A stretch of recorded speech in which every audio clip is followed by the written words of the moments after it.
Тэгээд урилгыг хүлээж авсанд баярлалаа.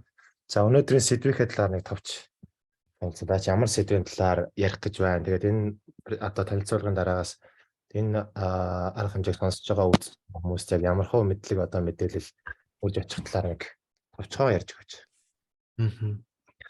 Тэгээ өнөөдөр болохоор би энэ Fusion Learning гэдэг neural network-ийн deep learning-ийн бас нэг одоо цөөхөн датан дээр ашигладаг аргачлалуудаас ерөнхийдөө яг миний айгу дуртай хоёр модельээ эхлээд танилцуулна.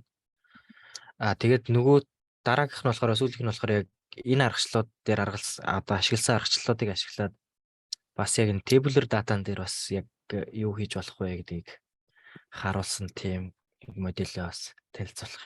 Тэгэхээр Fusion Learning гэдэг маань болохоор ерөнхийдөө яг вэхээр өгдөл айгу баг үед одоо юу гэдгийг баг зэрэг өгдөл дээр тухайн моделийг одоо сургаж авахд зориулж нэмэлт одоо юу гэдгийг хоёр тийм similarity function төрүүдийг ашиглаад ерөнхийдөө моделийн үр дүнг сайжруулдаг нэг тийм арга байгаа.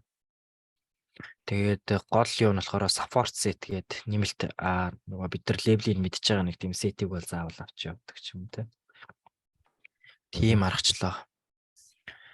Тэгээд ихэвчлэн яг энэ төвшүүлсэн аргачлалууд юун дээр ихээр image data дээр ихэвчлэн ашигласан байдаг. Тэгээд image data дээр өөрөө бас айгүй их сайн ажилладаг тийм аргачлалууд байгаа л та. Тэгээд гэхдээ санаа нь бол айгүй гоё. Тэгээд тэр санаануудыг бол цаашаа олон юмнууд дээр бол ингээ хэрэглээд ашиглаад яваад иж болох. Учираас би ерөөхдөө тэр санааг нь ярь. Тэгээ миний энэ танилцуулах хоёр аргачлал руу ерөөхдөө яг нэг одоо юу гэдгийг өгдлийн хоорондын ижил төстэй байдал дээр нэргээдээ суурилж явдаг ийм аргачлал. Тэгээд энэ нь өөрөө цаашаа нэг метал өрнөгтэй холбогддог учраас метал өрнөг талаасаа бас яг энэ Fusion Learning-ийн аргачлалыг ашиглаад хийцэн одоо optimization-тай холбоотой ажил байгаа. Тэгээд бас data augmentation-тай холбоотой ингэ цаашаа судлах юм бол аягүй их зөндөө юм байгаа. Тэгээд би зөвхөн нэг хэсгийг л ярина гэсэн үг юм.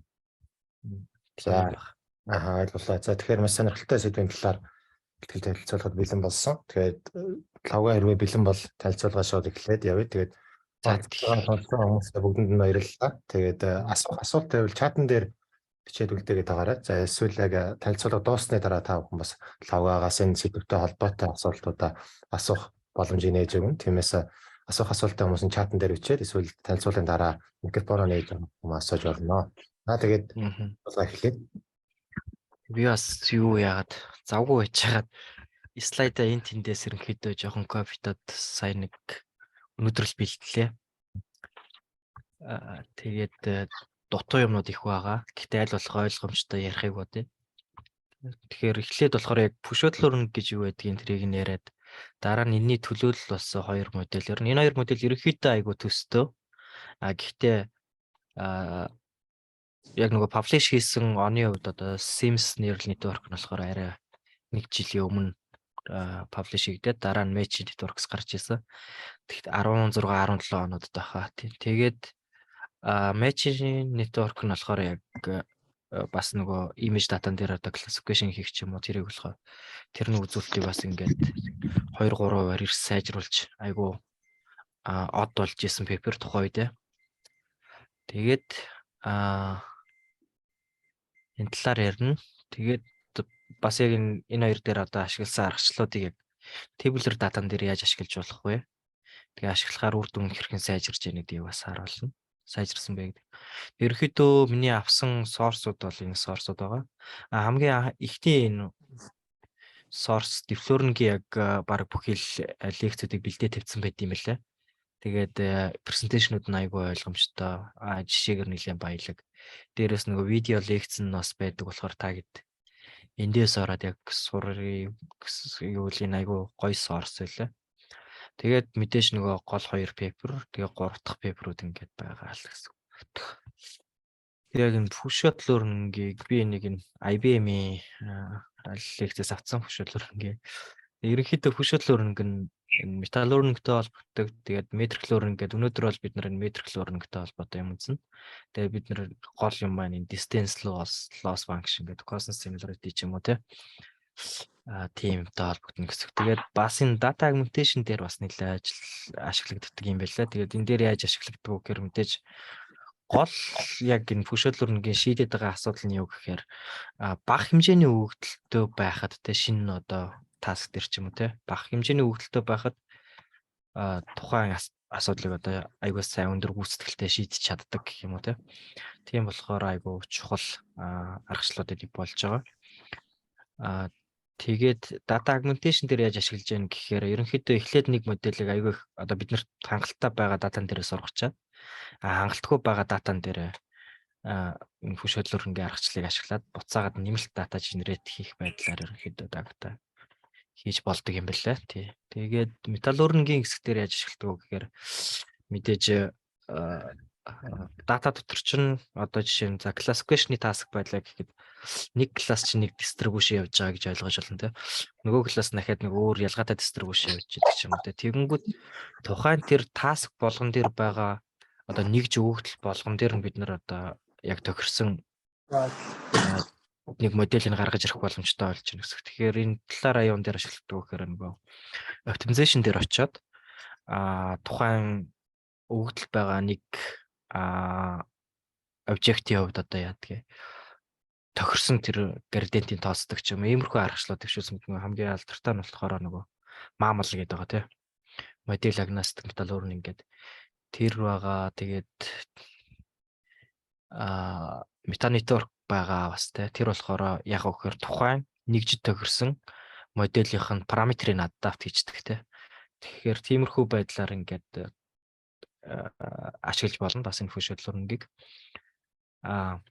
Нөгөөх нь болохоор энэ Lorentz semantic embedding гэдэг одоо яг орж байгаа оролтынхоо гол төлөөлж чадах тэр векторын оронд векторуудын одоо олонлогийг олоод тэгээд тэрийг олдог нэг модель сургана гэсэн. Тэгээд тэрэн дээрээ тулгуурсан ямар нэгэн distance loss ашиглаад яг тохиромжтой одоо юугаа авах гэсэн. Тохиромжтой хариулт олж чаддаг гэсэн. Тэгэхээр энэний жишээ нь яаж ажилтдаг вэ гэхээр бидэрт одоо өмнө нь бол support set гэдэг заавал байх хэвээр. Тэр нь юу байх вэ гэхээр бид нар ингээд тодорхой мэдээлэл авцсан. Энэ одоо armadillo байна гэдэг ч юм уу те ийм зураг.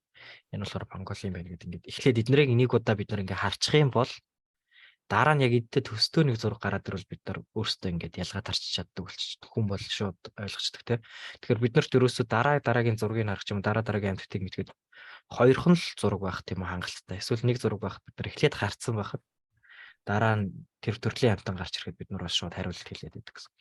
Тэгэхээр neural network-ыг бас яг л ийм байх боломжтой гэж үзээд тэгээд ерөөхдөө эхлээд нэг юм support set өгчээ. Тэгээд тэрнтэй холбоотой шин зураг оруулахад одоо ялгаж чадчихэв үү гэдгийг гаргах зорилготой гэсэн. Тэгэхээр хөшөөл learning гэдэг байгаа нь юу гэхээр foo гэ цөөн те shortness гэхээр энэ цөөхөн одоо юм 2 3 зурагнаас ч юм уу сурж байгаа. Одоо жишээ нь 2 зураг байлаа гэвэл тэр нь болохоор 2 shot болоод явчихна гэсэн. Тэгээ сурж байгаа учраас тэгж нэрлэлээд гаргачлаа.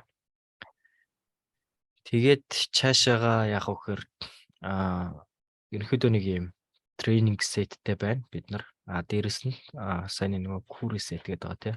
Query буюу бид нар нэг оролтын бид нар лейблийг мэдэхгүй, таамаглаж мэдэхгүй учраас мэдэхгүй тийм тест өгөгдөл маягийн юм байна гэсэн.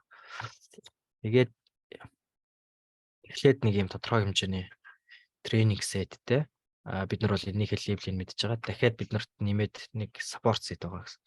Тэгээд эхлээ модельээ бол нэлээд сайн сургана. Тэр модельээ сургах явц маань юу болж ийн гэхээр энэ нөгөө нэг embedding хийж чаддаг модельэл гаргаж авах гэдэг нь гэсэн үг болчихж байгаа. Тэгээд ерөнхийдөө яг хөөхөр ингээд энэ хоёр зураг ингээ харахад бол хүн бол шууд ойлгох шин те энэ бол ижлэгийн амтан байна гэдэг. Тэгэнгүүт яг neural network юм уу ойлгохгүй. Дээрэс нь нөгөө нэг одоо харагдсан шал өөр болчихж байгаа. Тэгээд яг зурагных нь нөгөө нэг бид нар нэг 3 өнгөөр нь тенсорыг гаргаад авчдаг те. Тэгэхээр тэрэн дээр эднэр бол бас яг шал ялгаатай тийм 2 тенсор гаргаад ирнэ гэсэн. Зүгээр л энэ 2 тенсорыг одоо similarity-г бодох юм бол айгүй хол зөрүүтэй гарч ирдэг ч юм уу те. Тийм болох боломжтой гэсэн. Дахиад дээрэс нь энэ туулаанууд байна те 2 туулаа 1 туулаа гэдэг. Тэгэнгүүт яг энэ 2 зургийг яг л тэр цаана байгаа матрицаар нь бид нар тенсорээр нь бид нар шууд энэ хоёр зураг хоорондоо ижилхэн байна уу гэж шалгах юм бол энэ бол асар ялгаатай юм хоорондоо бараг ижилхэн биш гэсэн тийм хариу гарч ирэх боломжтой гэсэн. Нөгөө талаас эднэр бол яах вэ? Ингээд шууд ялгаатай нь бол мэдэгдэж байна. Тэ. Бас яг зургаар нь шууд аваад өгсөн ч гэсэн энэ бол айгүй ялгаатай гарч ирнэ. Гэтэл тэгээд яах вэ гэхээр ерөөхдөө биднэрт одоо ийм support set амтны төрлүүдийн нэг зурагнууд байна. Өгөгдсөн зураг байна. Тэгээ эндээсээ бид нар одоо ижилхэн зургийг олуулах гал тэгээ тэрэн дээр нейрал нэтворкийг ерөнхийдөө яаж сургах вэ гэдэг нь болохоор фөшөөдлөөр нэг аргачлал явчихж байгаа. Тэгэхээр фөшөөдлөөр гэдэг маань нэг төрлийн одоо металлург яагаад тэгэхээр энэ нь өөрөө нэг эхнээс нь заагаагүй одоо шин таск болгон дээр ингээ өөрөө сураа явчихдаг болохоор сурахыг сурдаг гэдэг утгаараа одоо металлургийн нэг аргачлал гэж яадаг. Хамгийн анх дэвшүүлсэн үн нь болохоор энэ PPA гэдэг одоо Stanford их сургуулийн профессор нөө Лавник юуны сургууль. Тэгээд энэ пепер нь айгүй алдартай. Тэгээд мундаг профессор байгаа. Тэгээд энэ дээр болохоор яг металлург нь яадаг вэ гэхээр ингээд хүүхд анх амтаа харчаад энэ юу вэ гэж асуугангууд одоо юу гэдгийг хин нэг наа чи юм байна гэд хэлээд өгчнө. Тэгээ юм амтан байна гэд хэлээд өгчнө. Тэнгүүт дараа нь хүүхд бол хинээс ч асуухгүйгээр яг нөгөөдгөө хараад юм бас шууд сурчдаг. Тэгээ нэг л имижээс нэг л удаа харсан бол тэгээ дараагийнхаа ингэ сураа явж төгөлж чинь. Тэгэхээр компьютерийг яаж юм болох вэ гэхээр эхлээд яг тэр нэг оролтын имиж нь бол үгүй. Тэгэнгүүт тэрнтэйгээ яг ингээд ижил байхаар юг сурч чадах нь үгүй юу гэдгийг одоо үзье гэдэг. Тэгэхээр бид нарт бол нэг юм тренинг сет тэгээд эднэрээс сэмпл хийсэн нэг support set маяг юм байна гэсэн үг. Тэгээд оролтын өгдөл тест өгдөл байна. Тэгээд тест өгдөл юу сурах уу гэхээр юуг шалгах уу гэхээр эднэртэйгээ адилхан байна уугүй юу ингээд. Зүгээр хоорондоо адилхан байна уугүй юу гэж шалгах чинь гэсэн. Тэгээд адилхан байвал аль илүү адилхан байгаа нь одоо тухайн юу болж тухайн одоо таамаглаж байгаа бодлыг хэлж юм те. Энэ одоо husky мөн үү гэдэг ингээд шалгаад заа мөн үү гэдэг ингээд шалгаачлаа явчихсан. Тэгэхээр шууд имижээс хоёр имижийн шууд хоорондынх нь симэр одоо ижил төстэй байдлын шалгахаар мэдээж сайн ажиллахгүй. Тэгэхийн тулд энэ имиж хоёр хоорондоо ижилхэн төстэй байх тийм вектор руу хөрвүүлдэг ямар нэг модель бид нарт хэрэгүүлж байна гэсэн үг. Тэрийг болохоор нэг нейрал нэтворк тавиас сургах боломжтой болоод ирчихнэ гэсэн үг.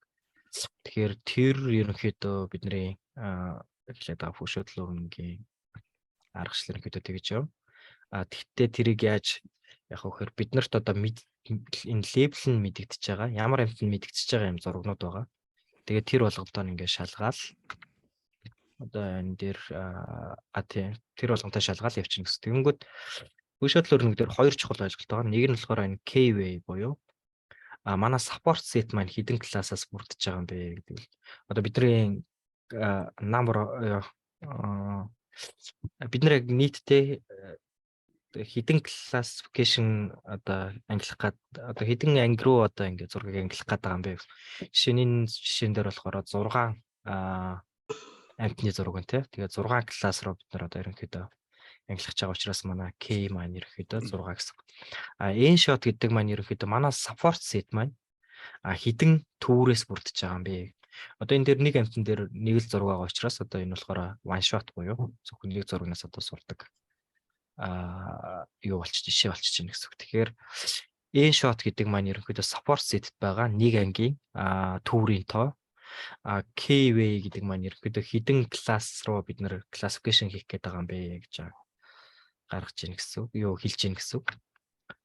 Тэгээд энэ жишээн дээр одоо жишээ нь 4 класс байна те. 4 төрлийн амтан байна. Тэгэхээр 4 класс руу хийх чинь. Гэхдээ support set маань 2 төврөөс бүрдэж байгаа учраас 2 shot бол явчихна гэсэн үг те. Тэгээд яг энэ аргачлалын үед accuracy нь одоо яадаг вэ гэдэг юм бол одоо бид нар нэг их класста болоод байх тусамтай одоо жишээ нь ImageNet ч 1000 класс руу ч л ингээд classification хийдэг те. Тэгэнгүүт тэр классын тоо өсөөд байх тусам ерөөхдөө accuracy бол муудах хандлагатай байдаг. Жишээ нь юу гэсэн үг юм гэхээр 3 класстай classification хийх 6 класстай classification хийсний бол мэдээж 3 класстай нь илүү сайн ажиллах боломжтой. Илүү сайн accuracy өгөх боломжтой гэсэн. Нөгөө талаасаа юу гэхээр нөгөө нэг support set байгаа. Sample-ийн тоо өсөх тусам мэдээж accuracy бол сайжирна. Ягаад тэгэхээр манай зураг маань илүү олон одоо similarity бодож байгаад одоо ядгийн те олон одоо зурагтай харьцуулсан тийм similarity бодохоор илүү нөгөө нэг сайн generalize хийж өгнө гэсэн үг байхгүй. Ер нь бол ерөнхий сайн болж ирнэ. Сайн сурна гэсэн үг юм. Тийм болохоор нөгөө нэг support set байгаа shot-ийн тоон илүү олон байх тусмаа accuracy өсөх хандлагатай байдаг. Тийм. Гэхдээ энэ бол мэдээж тухайн датанаасаа болно. Ихэвчлэн image датан дээр бол энэ бол ажиллана. Тэгээд тэгэхээр юу гэж ирэхээр нэг имижтэй харьцуулаад ингээд accuracy-г нь гаргаад үзэх, хоёр имижтэй харьцуулаад гаргаад үзэх юм бол мэдээж хоёр имижтэй харьцуулсан моделийн гүйцэтгэл нь бол өндөр байх боломжтой гэсэн юм болж байна. Тэгэхээр ерөнхий санаа нь бол юу гэхээр нөгөө нэг similarity функцнаас л ерөнхийдөө сурдаг гэсэн үг. Тэгээд биднэрт яг гэхээр эхлээд нэг функц тавьчихна. Тэр нь одоо ямар ч төрлийн neural network гэж болно. Тэгээд neural network маань нэг төрлийн функц. Тэгэнгүүт тэрүүгээрээ оролтын утгаа өгөөд гарч ирсэн embedded vector-ээр нь бид нэг similarity бодоод явчихна гэсэн. Тэгээд тухайн similarity-г нь бид ижил төстэй зурган дээр нэг класс дээр байгаа утгууд дээр бид maximize хийгээл өөр класс дээр байгаа утгууд дээр бид minimize хийгээд явчих юм бол модель маань илүү сайн сураад явчих тийм хандлагатай болж байна. Жишээ нь энэ булдог үнтэй хоёр булдогийн хувьд хоёлоо ижлэхөө учраас similarity 1 буюу тий. Энэ гэхдээ similarity функцнаас шалтгаалаад заавал нэг байх шаардлагагүй тий. Энэ зүгээр cosine similarity байж магадгүй. Эсвэл юу ч гэх юм тий. Тэгээд өөр байх юм бол 0 ч гэдэм үү тий. Жишээ нь зүгээр Euclidean distance байх юм бол энэ утга 0 руу ойрхон байх тусмаа бид нар бол хоёр имиж ижилхэн байна гэж үзсэн шүү дээ. Тэгэхээр тийм төрлийн ерөнхий санаа нь бол тийм гэсэн үг. Similarity функцнаасаа л одоо сурдаг. Функцэнд тулгуурлаад сурдаг тийм. Тэгэл гэсэн үг. Тэгээд эхлээд яах вэ гэхээр одоо их хэмжээний тренинг өгдөл төр сурна. Тэгээд энэ чинь сурна. Тэгээд similarity-г бодоо сурчна. Тэгээд дараа нь шинээр орж ирж байгаа датан дээрээ бид нар одоо юу хийнэ гэсэн үг. Тэрийг болохоор query point гэж байгаа. Тэгээд нөгөө support set дээрээ тулгуурлаад харьцуулаад query юугаа имижээ. Тэгээд хамгийн одоо өндөр similarity-тэй байгаа зураг маань ерөнхийдөө манай класс таамаглах гэдэг класс болчих чинь гэсэн. Тэгэхээр энэ төр жишээ байна те. Query image маань одоо min жишээ юм уу. Тэгээд similarity-г нь бодонгууд энэ дээр хамгийн өндөр гарч ирж байгаа учраас энэ маань энэ класс байна гэж шууд удчихна гэсэн үг. Тэгэхээр тэр large scale data-н дээр сургаад байгаа санаа маань яг тэр нэг энэ image одоо тэр semantic encoding embedding vector гаргаж авах гэдэг байгаа тийм моделийг сургахад ерөнхийдөө ашигладаг гэж ойлгож болно. Тэгээд энэний болохоор яг энийг одоо яг энэ санаан дээр тулгуурлаад гарч ирсэн нэг загвар нь болохоор энэ Simpson neural networks гэдэг модель байгаа. Энэ болохоор маш энгийн. Биднэрт ингээд тренинг дата байна. Тэгэнгүүт тренинг датанаасаа бид нэг тийм нөгөө дата load руу бэлдэнэ. Дата set бэлдэнэ. Тэгэнгүүт тэрийгээ яаж бэлтэх вэ гэхээр жишээ нь биднэрт одоо бар байлаа гэхэд барыг одоо яг бартаа найтлахнаар ингэж аваад энэ хоёр хоорондоо адилхан учраас нэг гэсэн лейбл үүсгэж байгаа. Тэгэнгүүт хоорондоо ямар ч адилхан биш одоо барыг хаскетаа ч юм аваад энэ хоёр хоорондоо ерөөсөө адилхан биш учраас 0 гэсэн дахиад нэг төвөр үүсгэж чинь гэсэн. Тэгээд ерөнхийдөө нэг юм ижил одоо ижил амтантай зургнууд тий машин чим ижил класст байдаг зургнуудаар ингээд нэг гэсэн лейблүүд үүсгээд ерөөсөө хоорондоо адилхан биш өөр класснуудаас орж ирж байгаа зургуудаараа 0 гэсэн лейбл үүсгээд ингээд айгүй олон тийм комбинашн гараад ирж штэ зургнуудын. Тэгэнгүүт тэрийгээ шууд юу руу оруулчихна гэсэн үг. Эхлээд нэг convolutional neural network байна. Тэгээд дараа нэг энийгээ болохоор нэг F-X гэдэг нэг функц гэсэн үг шүү дээ. Функц болгочихно. Тэгээд гадна нь дээр нэг classification layer тавьчихна. Одоо ингээд нэг бидний хайх гэдэг функц маань энэ гэсэн болох гэдэг функц ер нь бол ингээд. Тэгээ энэ маань юу гаргаж өгөх вэ гэхээр нөгөө semantic embedding векторуудыг гаргаж өгнө. Тэгээд зургнуудаа оруулна. Ингээ биднэрт хоёр төрлийн вектор гараад ирлээ. Тэгээ эхний зургийн вектор, дараагийн зургийн. Тэгээд энэ хоёроо ерөнхийдөө нөгөө жижигрүүлж болно. Dimension-ийн тий. Тэгээд шууд classification хийчихнэ гэсэн үг. Тэгээд classification маань юу бодож өгөх вэ гэхээр энэ хоёр зураг маань хоорондоо ижилхэн байвал нэг рүү ойрхон байх хэрэгтэй тий. Sigmoid-аас гарч байгаа утга маань. Ялгаатай байвал 0 руу ойрхон байх хэрэгтэй. Тэгээд зүгээр binary classification хийчихээр энэ функц юу сураад байна гэхээр энэ хоёр хэрэг адилхан байвал нэг рүү ойрхон байх хэрэгтэй учраас нэг рүү илүү ойртуулаад ирнэ шүү дээ. Ойртуулаад ирэхээр орж ирж байгаа энэ хоёр зурагны гарч ирж байгаа гаралтын энэ векторууд маань хоорондоо айгуу төстэй болж ирж байна гэсэн. Ядаж нэг чиглэл байдаг ч юм уу те. Нэг чиглэл байдаг векторууд ч юм уу тийм болчихж байна гэсэн. Тэгээд модель маань ерөнхийдөө сураад өөр зурагнууд ороод ирэнгүүт чинь 0 байх хэвээр. Ахад энэ чинь 0 руу тэмүүлээд эхэлнэ. Тэгэнгүүт шал ялгаатай векторд гаргаж өгдөг ч юм уу тий. Тэрийг сураад эхэлчихнэ гэсэн. Тэгэхээр гол юм маань ерөөсөө энэ функцийг л гаргаж авах бидний. Тэгээд тэгж сурж байгаа. Энийг болохоор ерөнхийдөө Sims network гэдэг. Тэгэхээр яг ижлэхэн weight-үүдтэй яг ижлэхэн архитектуртай neural network тавиал 2 6-ыг нэгээр нь оруулаад тэгээ гарч ирж байгаа векторуудын dense layer руу оруулаад зүгээр plot-ыг хийж байгаа л ингийн neural network руу оруулаад тэгээ sigmoid руу гаргаад тэгэл classification хийгээл явчих гэсэн. Санаа нь бол айгүй амархан. Тэгтээ гоё тий. Тэгэл энэ маань яг адилхан л зүгээр л сурчна нөгөө neural network сурч байгаа юм шиг. Тэгээд loss функцаараа бид нар болохоор зүгээр binary cross entropy аваа сурч болно. Тэгээд энэ хоёр ялгаатай хоёр зураг ороод ирэнгүүт өөр юу гардаг ч юм уу тий. Binary classification хийж байгаа болохоор тийм болчихно гэсэн үг. Тэгээд дараа нь таамаглал хийхдээ яах вэ гэхээр одоо энэ дэр 6 класстай тэгээд ерөөсөө нэг зурагтай тий support set нь ерөөсөө л нэг зурагаас бүрдсэн. Тэгээд training data дээр бид нар саяных шиг ингээд сургачихж байгаа шүү дээ. Тэнгүүт бидний нөгөө нэг f функц чинь нэгэнт сурцсан юм чинь бид нар тэрийг цаашаага илүү их сургаад авах бол шаардлага байхгүй. Зүгээр л support set-ийнхээ 6 зургийг оруулаад энэ векторуудыг гаргаад авчна гэсэн үг юм. Кодын юу embedding хийсэн векторуудыг гаргаад авчна. Дахиад нөгөө нэг query point байгаа шинэ дата байгаа шүү дээ. Бид нар level-ийг мэдэхгүй. Тэрийгээ дахиад оруулчихна. Дахиад энэ векторыг гараад авчна. Тэгэхээр эн чинь гол нь яг энэ нөгөө нэг euro хөрвүүлсэн embedding semantic embedding векторлог хөрвүүлсэн учраас шууд тэднийхээ тус бүгд нь яг энэ юуг нь ботчихно гэсэн үг. Similarity нь хэд байгаа гэдгийг гаргаад ирнэ гэсэн үг энэ 6 дээр. Тэгээд эн чинь гаралт нь мэдээж sigmoid юм чинь 0-1-ийн хоорондоо гаргаад өгчнө. Тэгээ хамгийн их нь 0.9 буюу энэ ингээ хэрэг байна гэдгийг гаргаад өгч гэсэн үг.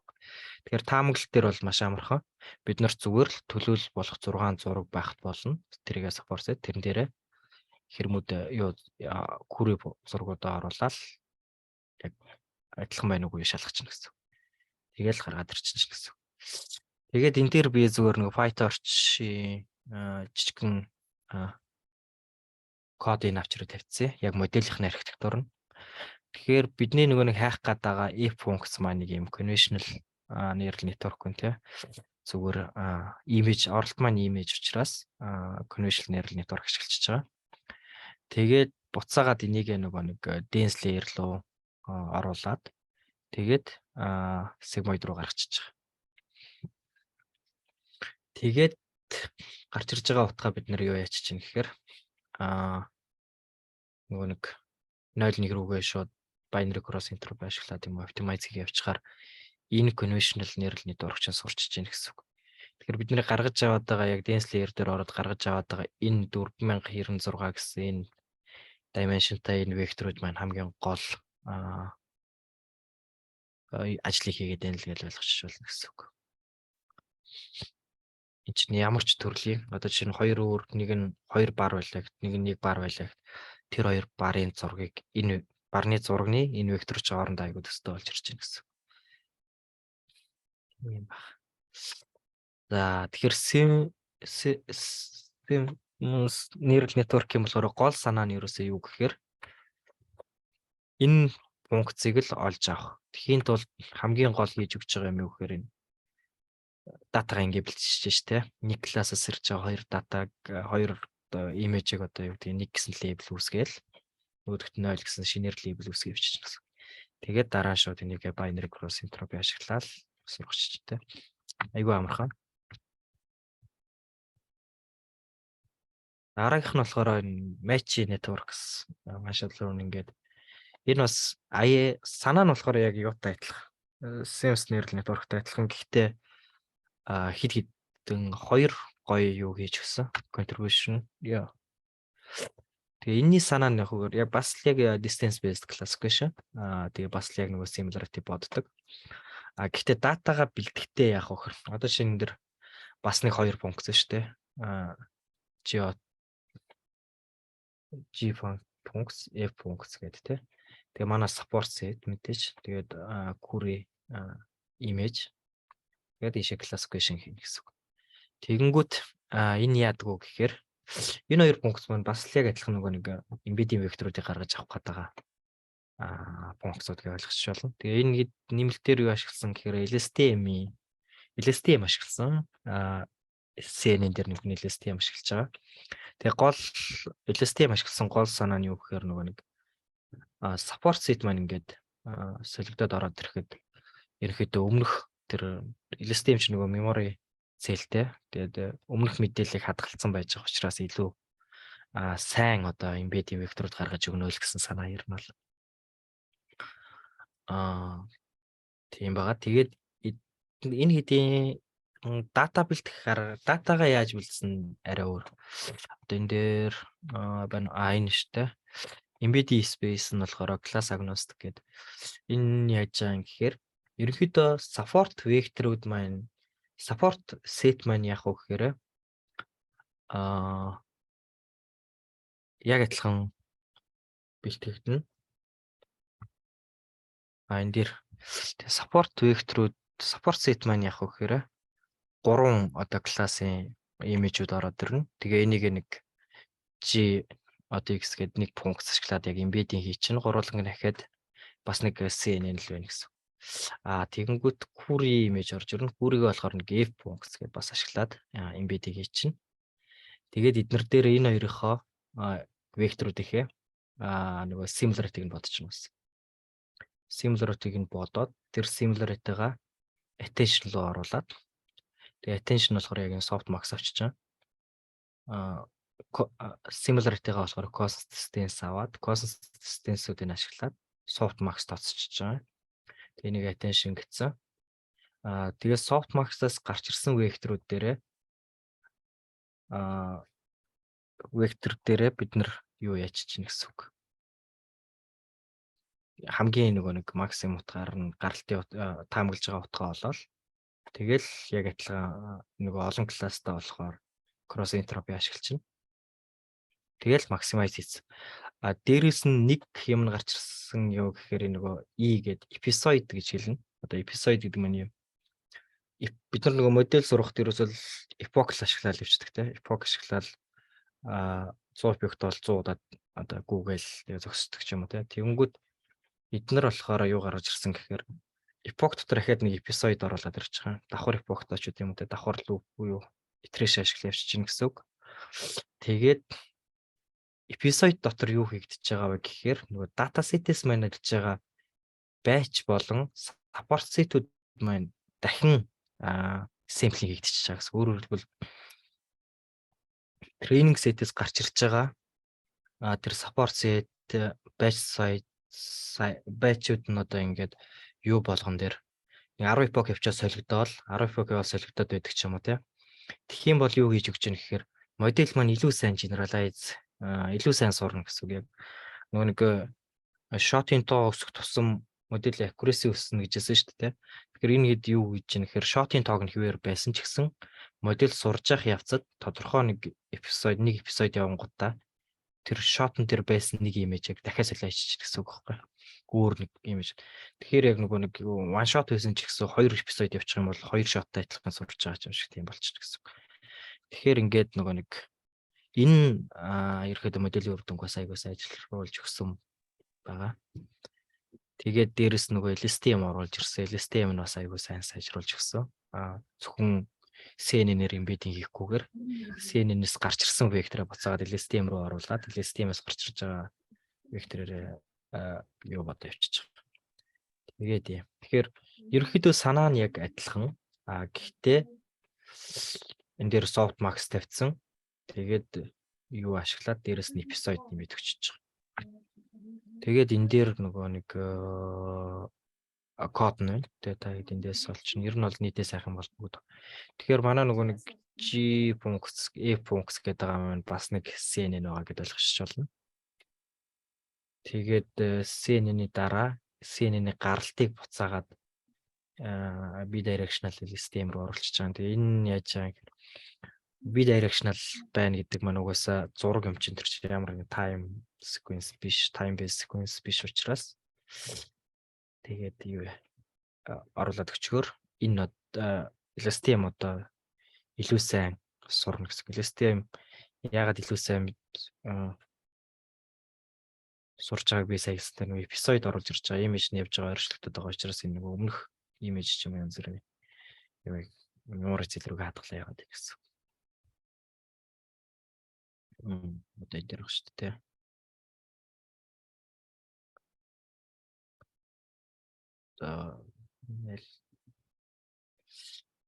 Энэ юу нэг энэ дээр нэрийг бичиж өгнө те. Тэгээд дараа нь гарч ирж байгаа embedding векторуудыг юу руу оруулчих чинь гэхээр distance network гэдэг нэрлэлсэн. Distance network нь ерөөсөө cost similarity. Тэгээ яг хөр support set байгаа image болгоныг нөгөө target set-ийхээ input image те манай target нөгөө query image байгаа те энтэйгээ cost similarity-г нь бодоод тэгээд нэг similarity-гаар нэг юу үсгэсэн гэсэн үг. Tensor маягийн tensor үсгэж чаа. Тэгээд энийг үүсгэсэн similarity-га attentional classify гэдэг нэг attention гэдэг байгаа тий агаар тэмдэглэсээс тэр нь болохоор зөвхөн softmax. Тэгээ softmax руу оруулаад тэгээ softmax чинь нөгөө нэг олон классаас хамгийн өндөр нь юу байх вэ гэдэг. Тэнгүүд бид нар нөгөө support set-ийхээ лейблүүдийг мэдчихэж байгаа тий. Тэгээд лейблүүдийг мэдчихэж байгаа учраас нөгөө batch хооронд нь matrix multiplication хийгүүд хамгийн өндөр утгатай вектор гараад ирнэ. Тэгээд тэрийг бид нар бол сонгоол тэр классаа сонгоол тэр манай юу болчихно гэсэн. Таамаглаж байгаа утга болчихно гэсэн. Тэнгүүд энэ ингээд baseline-уудыг бол маш сайн сайжруулсан. Бараг ингээд. Тэгээд SEMSnet-ийн дараа орж ирсэн. Тэгээд SEMSnet-ийн үр дүнг бас ингээд сайжруулсан. Ийм ба.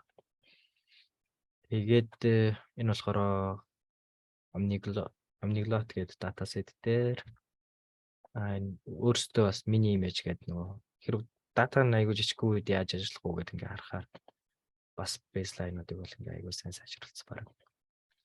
Тэгээд энэ paper айгуу тухайн үед нэлээд олж исэн paper ийм бага. Тэгээд дараагийнх нь болохоор яг энэ хоёрын санаан дээр тулгуурлаж байгаад нөгөө тэблэр өгдөлчөө өөрөө бас яг image dataтай харьцуулахад айгүй хэцүү яагаад гэхээр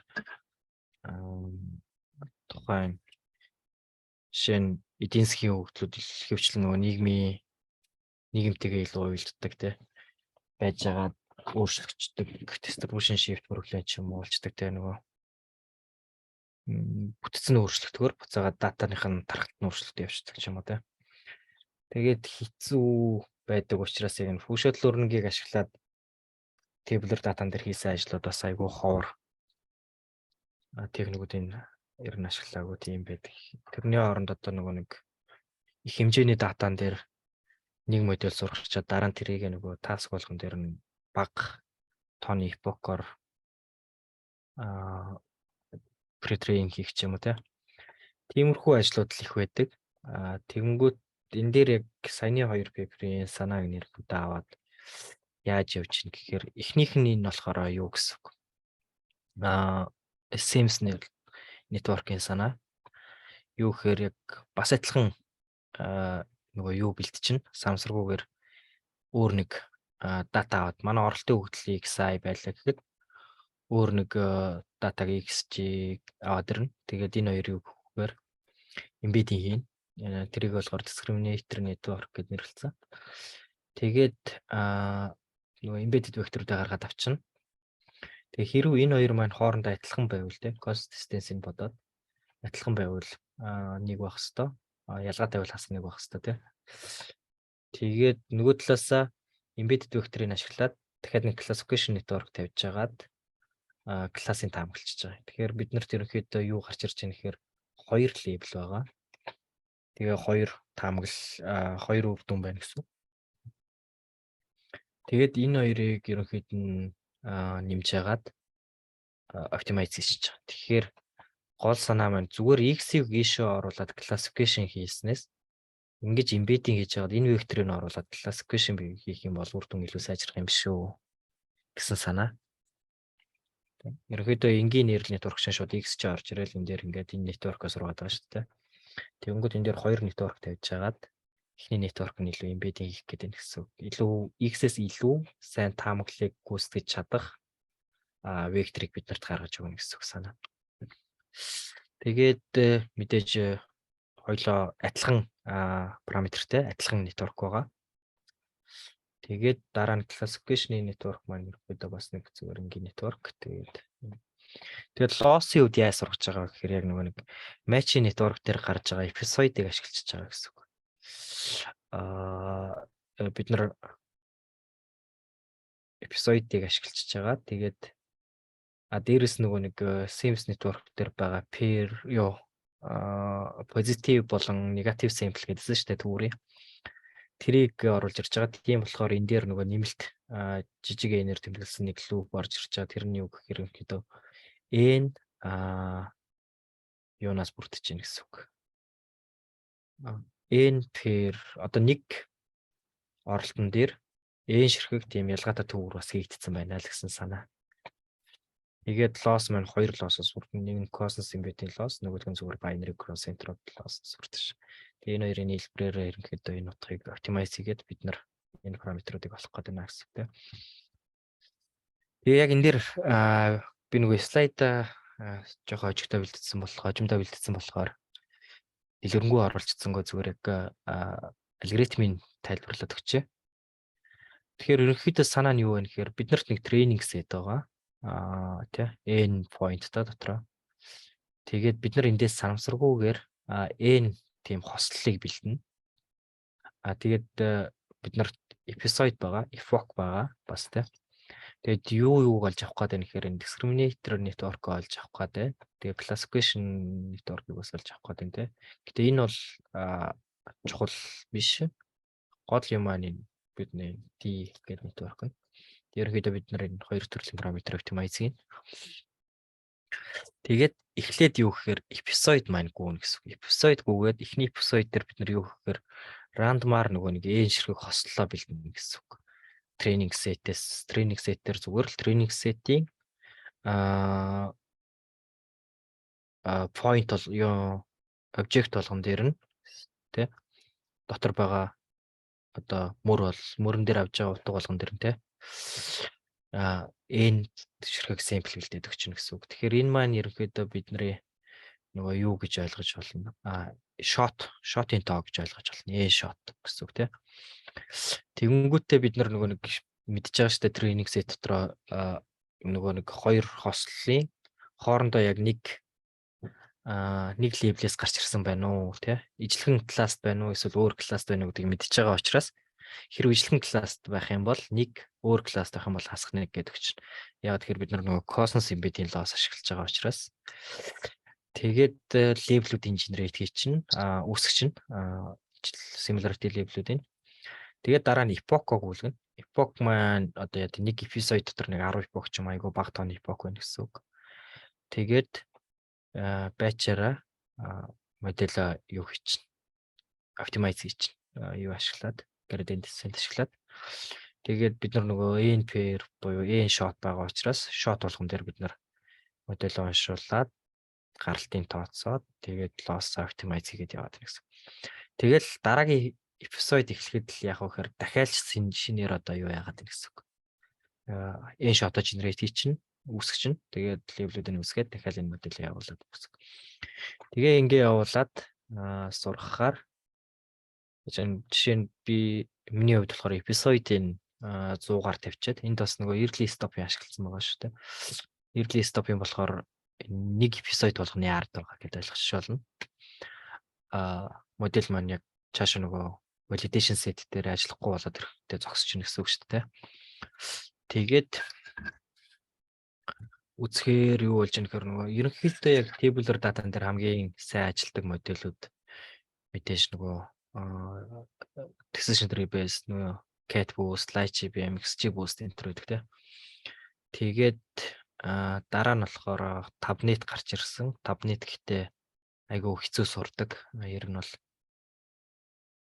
parameter optimization л сайн хийж өгөхгүй бол айгүй муу сурдаг. Тэгээд энэ дээр бол маш муу үр дүн үзүүлсэн. Энэ дата нь болохоор юу байгаа вэ гэхээр нөгөө 95 бишрэг table руу хөтлөө байгаа.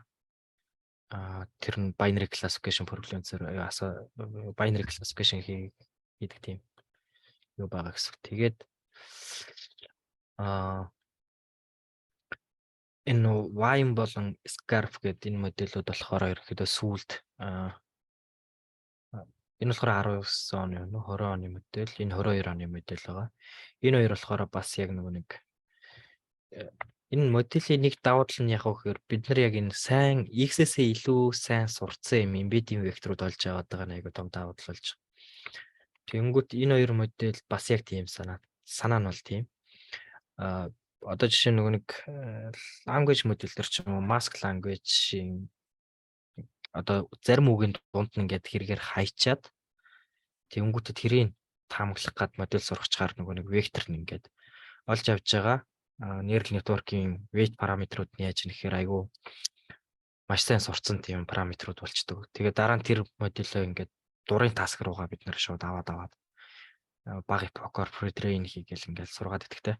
Яг тэрнтэй адилхан tabular data-н дээр яасан бэ гэхээр орж ирж байгаа оролтын өгөгдлүүдийг одоо байгаа яг тэр анхны өгөгдлөө зарим тэр мөр одоо юу те мөр зарим одоо одоо тупл гэх юм уу те зарим variable-ийнх нь зарим утгуудыг яг өгөхээр юу яатсан нэмээд тийм noisy нэмээд одоо буруу болгоцсон гэх юм уу те тэр утгыг ингээд заавал анхныхаар нь биш болгоод буруу болгочоод буцаагаад тэрийг яг анхны утга руу ингээд сургахад гаргаж ирдэг тийм neural network сургач чаа. Гэхдээ ямар loss дээр гэхээр энэ болохоор яг автоэнкодер ашиглаад зүгээр сургацсан. Тэгэнгүүт энэ Scarf гэдэг маань арай өөр нэг шин төрлийн loss дээр тэр нь болохоор бас яг тэр гээгдсэн мэдээллийг л шилж би тэрийг бас яг сайн уншаагүй сургац тийм модель. Тэгээ энэ хоёр юу гэж нэхэр тэгж модель сургаад энэ нөгөө нэг embedding хийгээд байгаа neural network-оо олж авчингуудаа энэ network дээрээс гарч ирсэн embedding vector-уудыг ашиглаад одоо юу гэдэг cat boost ч юм уу LightGBM ч юм уу те ийм зүгээр маш сайн ажилладаг модель руу оруулаад сургачаар эдгээр нь бас илүү сайн дүн өгч байгаа. Эсвэл зүгээр neural network руу оруулдаг ч юм уу те. Тэнгүүд зөвхөн зүгээр энгийн neural network сургаснаас илүү сайн үр дүн үзүүлчихэж байгаа. Тийм юу байгаа.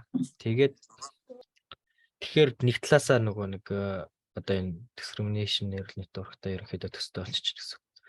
Тэгээд ингэж энэ модельүүдийг авч харьцуулсан. Тэгээ яг one shot буюу нөгөө зөвхөн нэг хослыг sample хийхээр манай моделийн үр дүн нэг иймэрхүү.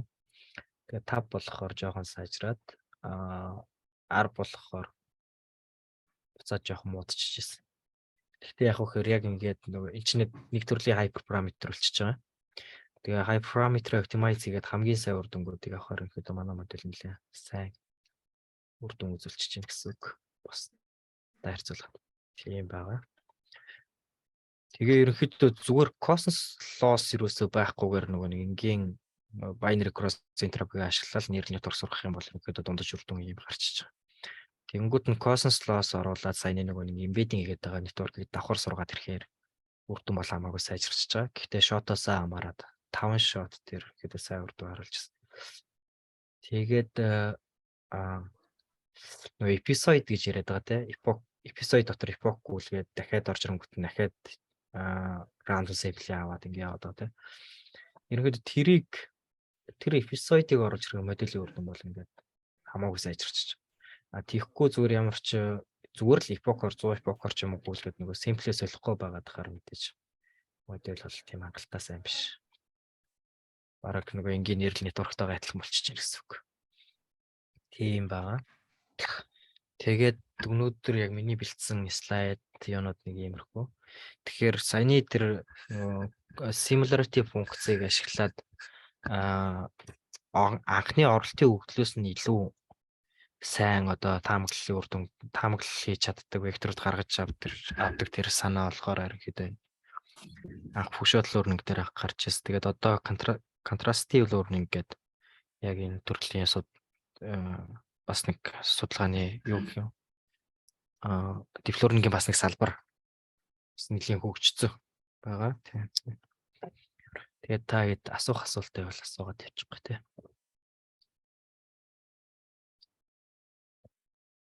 За баярлалаа Лавга.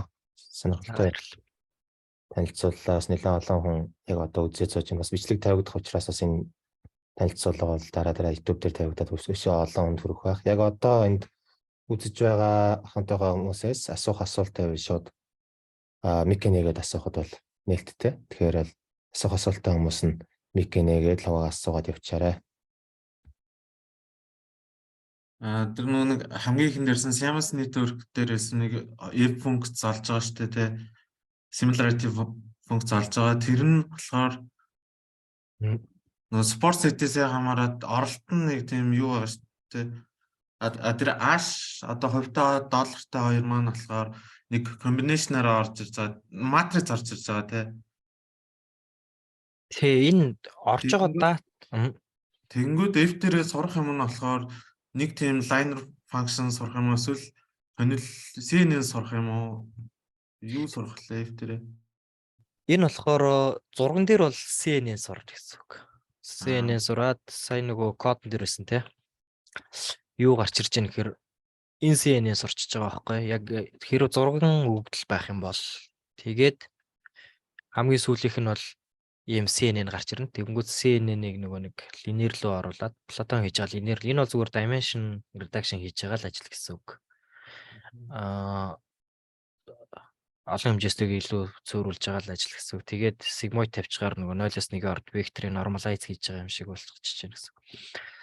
Тэгэхгүй энүүгээрээ орж ирсэн ч гэсэн ер нь бол болно. Тэгээд мэдээж цаашаага нөгөө нэг хэрэглээнд ороод явах юм бол илүү бага dimension-таас болоос нөөц баг шаардаж магадгүй тийм. Тэнгүүд нөгөө нэг спорт нэг жишээнүүд оруулж байгаа шүү дээ тий. Тэгээд тэр нь болохоор бүр комбинашнаар л хоёрын зэрэгээр бүгдөө орж ирэхлөө. Яг л ялгаатай байхын нас оруулж ирэхлөө. Энийтэйгээ ялгаатай. Үгүй. Тэгэхгүй. Шууд л ерөөсөө ганц зураг сонгоод тийшээгээ оруулаад хамгийн өдрөө сонгоч гэсэн үг. Одоо энэ дээр 6 байгаа шүү дээ. 6 класстай байгаа. Тэгвэл 6 удаа л юу байна гэсэн. Шот ганц 6 класстай ингэж байвал тэгвэл 5 шот 6 класстай бол 30 удаа юм таа. Зараа л юм уу те. Тэгэнгүүтээ 30 тэр чинь нэг 5 шот ороод ирж байгаа учраас 5 шотоо дундчлаа шүү дээ. Similarity-г. Тэгэл таамаглал хийчихсэн гэсэн.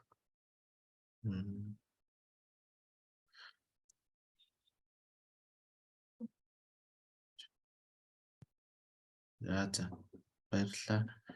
Баярлалаа. Манай нэг юм асуусан. Энэ дээр энэ similarity тооцдог функцаа сурж байгаа юу? Эсвэл билэн одоо cosine ч гэдэг юм уу юу ашиглаж байгаа юу? Тогтмол функц ашиглаж байгаа юу? Similarity бодож байгаа функцаа бол сурахгүй байгаа. Сурахгүй тий. Тэг юу сурж байгаа гэхээр similarity бодож байгаа функц руу орж байгаа оролтыг л ерөнхийдөө сурж ийн гэсэн үг. Тэр оролтыг л яг нэг анхны оролтоос яаж үүсэх үү гэдгийг сурж ийн гэсэн үг. Вектор сурж байгаа гэсэн үг тий. тэр анхны оролтыг нэг вектор рүү хөрвүүлж байгаа тэр л функцийг л сурч иж гэсэн үг.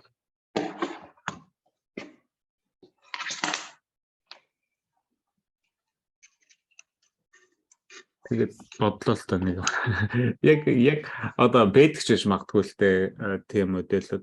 Яг энэ дээр бол одоо жишээ нь pre-trained амар том одоо модель энэ төр бол их ашиглахгүй байгаа юм шиг харагдаад байгаа байхгүй юу тий. Тэгээ бүр одоо юу тий байгаа юу эсвэл Бага.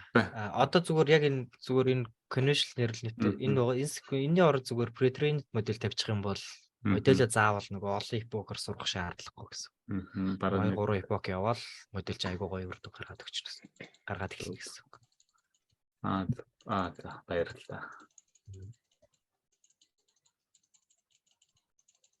Түрүү нэг дата баг гэж яриад байсан. Тэр нь энэ оролтын зургнуудынхаа хэмжээг яриад шүү эсвэл сургалтанд ашиглах зургийнхаа тоо хэмжээг ярьж байна. Сургалтанд ашиглах зургийн тоо хэмжээ гэж ойлгож байна. Одоо жишээ нь сая ярьсан тэр нэг энэ төр хэрэг pre-trained модель тавьчих юм бол одоо яадгийн өөр шинэ класс гараад ирнэ шүү дээ. Юу гэдэг бид нар одоо ийм 6 класстай модель 6 юутай модель сургалаа шүү дээ. Одоо ийм 6 класстай ийм датан дээр ингээд модель сургацсан байлаа гэж бодё тий. Тэнгүүд дахиад нэмээд өөр нэг нохоо ч юм уу гараад ирэхэд нохооны нэг л зураг хангалттай байхгүй юу? Тэгээд өөр нохоог таамаглах чинь гэж үзэх юм бэл. Зөв.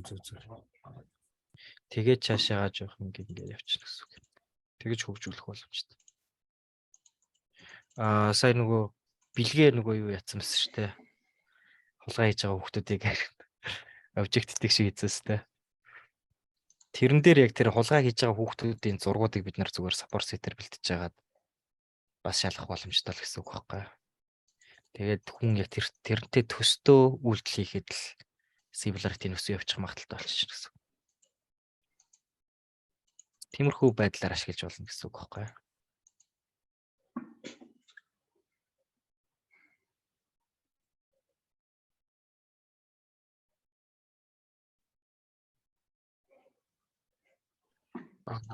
Бас нэг юм сайн болоод энэ одоо шил нэг объект зашил нэг объект олж байгаа нөхөл бид нэг bounding box-аар ч юм ингээд тэмдэглээд тухайн объектыг олоод аваад хэсгийг авчиж салгаад авчлаа. Тэнгүүд тэр дотроос нэгсэндээ яг саний энийг ашиглаад симулятор яг юм байж болох уугүй юу гэдэг юмыг давхар бас нэмээд оруулчвал бас тий. Юу ааж болох нь ш тийм ээ.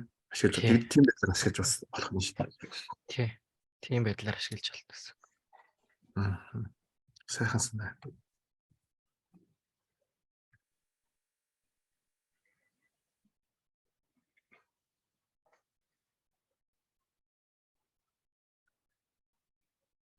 За өөр асуулт байгаа болоо.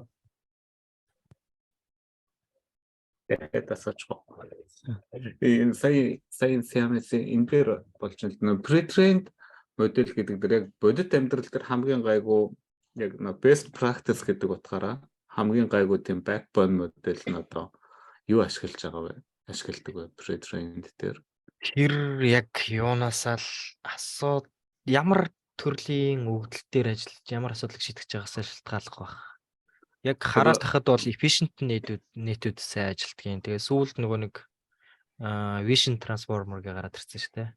Transformer vision ч лөө. Тэд нар бас сайн ажиллаад лээ. Тэгэхээр одоо бол би сайн хэлж мэдэхгүй. Би нөгөө зургийн имиж дээр чинь Kaggle дөрхөлтөд ерөөдөө ажилтдаг болохоор миний хувьд бол дандаа л efficient net л ашиглаад байдаг шүү дээ. Backbone ашигладаг шүү дээ. Тухайн үед одоо ихтэй хуучирсан юм шиг үлээ ер нь бол. Одоо тэр vision transformer-ууд илүү сайн ажиллаж байгаа бах. Ер нь баг сүүлд лав нодлон блөө нэг тэмцээнд нохооны зургийг ранкладаг одоо хүнд гоё харагдаж гин үгүй юу гэдгээр тим юм дээр бол тэр ялагчийн backbone нь болохоор vision transformer гэсэн.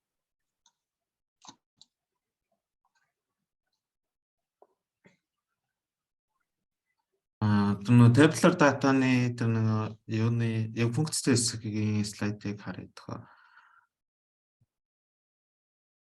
Нөө. Дахиад ардны урд нь өмнөх нь хараад байна. You know. За. Энд дээр болохоор тэр dot-ийн L YG нь болохоор юу болж байгаа лээ? Энэ болохоор нөгөө нэг хэрв энэ XI, XG хоёр чинь хоёулаа нэг классаас гарч ирэх юм бол нэг гэсэн үг. Өөр класс байх юм бол хасах нэг гэсэн үг.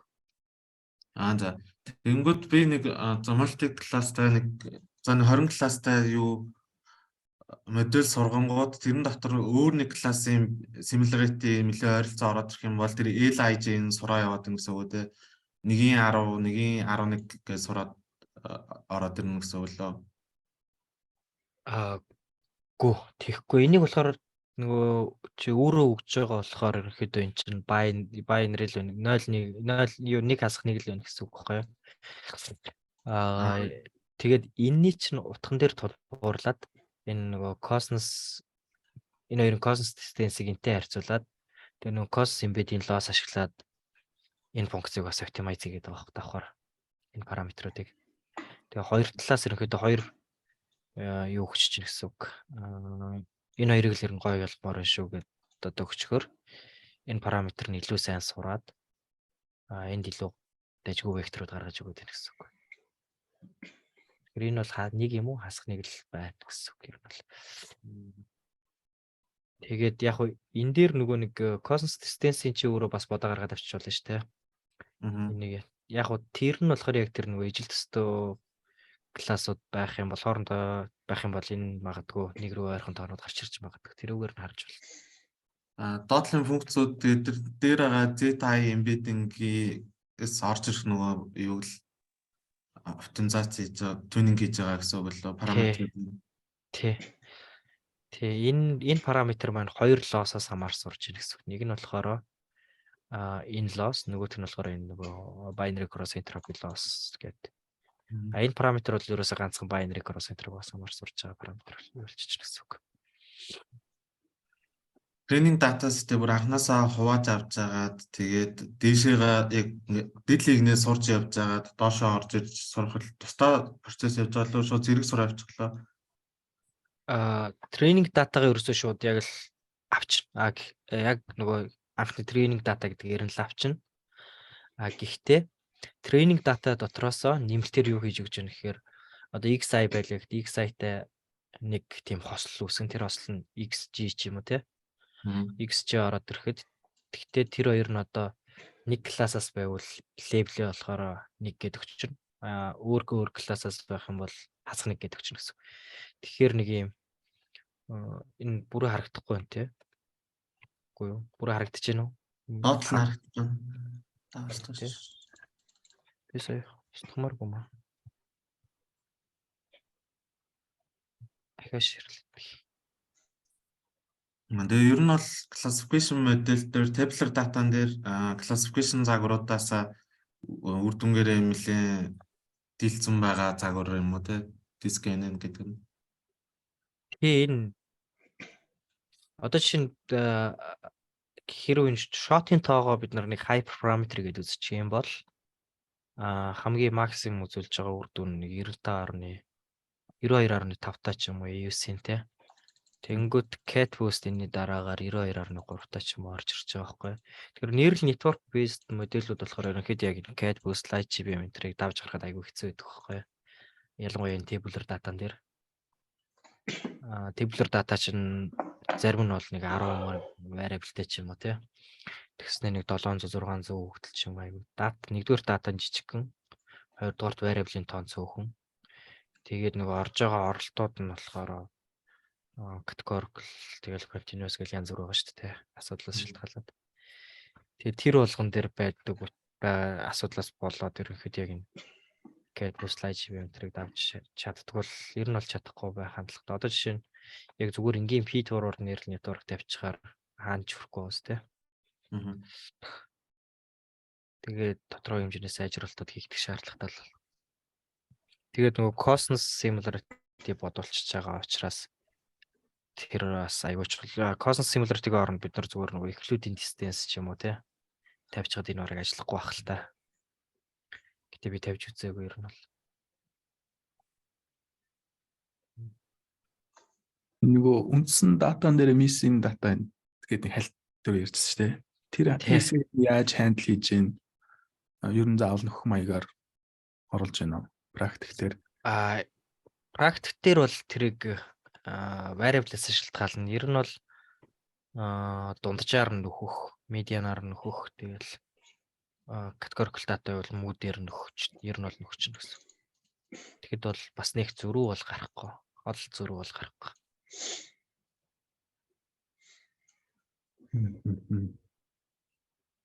Хэдэн дата 90 хэдэн мөрд юута датан дээр гэлөө.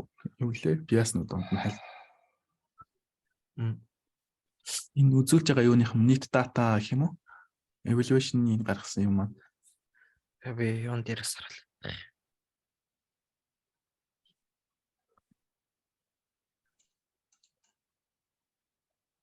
Саачаар.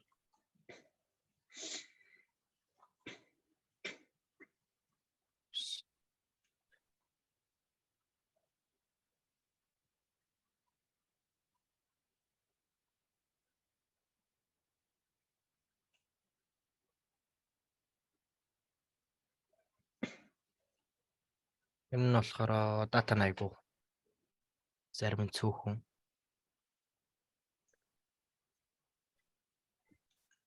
Нарагч гэнэ үү те. Одоо энэ тейбл байгаа байхгүй юу? За харагдчих. Тэгээд ерөөхдөө энэ kill гэж байдаг баг. Kill эндээс авсан дата.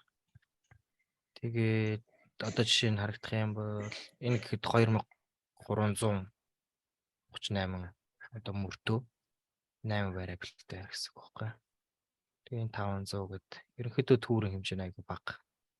Энэ ихэд 92 өстэй тий. Тэгээд датанууд. Тэгээд үр дүнгуудыг харах юм бол ерөнхийдөө ингээд дандаа 90-с дээш 80-с дээш. Одоо энэ дээр 65 гэхээр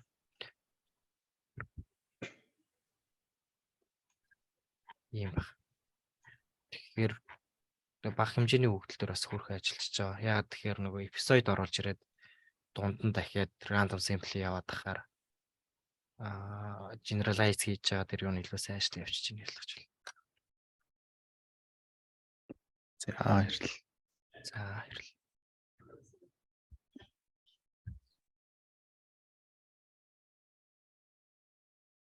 Ерөнхийдөө скорингийн юун дээр бас нэлээ ажиллаж байгаа шүү дээ. Яг энэ юу ерөнхийдөө скоринг гэж юм уу? Credit score юм өндөр жоохон туршиж үзв. Нөгөө энэ саяхан юу яасан болохоор одоохондоо бас яг бүтэ apply хийчихээгүй л. Гэтэ бол мэдээж туршина л та. Nice. Accuracy сайжруулах, EUC-г л сайжруулах гэдэг юм чи. Датан дээр юм. Айгуу дажгүй promising л харагдчих тий. Юу implicit data-н дээр ер нь хэрэг яд юм бол credit score гэдэг тэгэхээр за одоо para default нь 5% дотор айгүй цөөхөн болчихж байгаа шүү дээ. Тэгэхээр нөгөө тэр нэг random sampling хийгээд байгаа хэсэг байгаа ш нэг episode дотроо. Тэгэхээр random sampling биш нөгөө weight sampling хийчих юм бол бас тэр асуудлыг шийдчих боломжтой болчих. Өөрөөр хэлбэл класс болгоноос бид нэр ижлэхэн тооны төвөр аваа явуучих юм бол тэр чинь юу болчихно гэсэн үг шүү дээ. Төвөр аваад нэг хослол үсгээ явуучих юм бол тэр чинь имплант биш болчих жоох баг.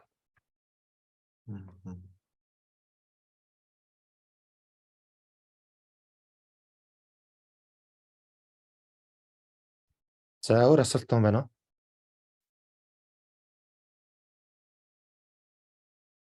За хэрвээ өөр асуулт байхгүй бол ингээд арга хэмжээгээ өндөрлөе гэж бодож байна. Тэгээд машин learning Улаанбаатар community-гийн за уламжлал болсон арга хэмжээ болох ML United оролцсон сонирхолтой ихтгэл танилцуулсан тавгаадаа баярлалаа. Бас мөн энэ орой цаг амралтын өдрийн оройн цагаа бас ингээд хамсалаад энэ арга хэмжээнд оролцсон, үзсэн, сонирхсан бүх хүмүүстээ баярлалаа. Энэ бичлэг нь бол манай YouTube хуудас руу бичлэг хэлбэрээр хадгалагдаж орно. Тэгэхээр та хүмүүс манай сошиал хуудасуудыг, YouTube хуудсыг дагаарай гэж бүгднгээс нүсмээр байна. За баярлалаа лавга. За баярлалаа. Бүгдэнд бас миний илтгэлийг сонссонд маш их баярлалаа. Баярлалаа. Сайхан цагаалаараа. Тэгээ бүгдээрээ бас сайхан сар шинээрээ сайхан шинэлээрээ тэгээд сар шинэ гараагаас бас шинэлгэрийн бол манай community бол одоо олон арга хэмжээнүүдийг төлөвлөж гисэн байгаа. Тэгэхээр бас манай social хуудасуудад дагаад мэдээлэл аваад яваарэ гэж хэлмээр байна. За бүгдэнд нь баярлалаа. За баяртай. За баярлалаа.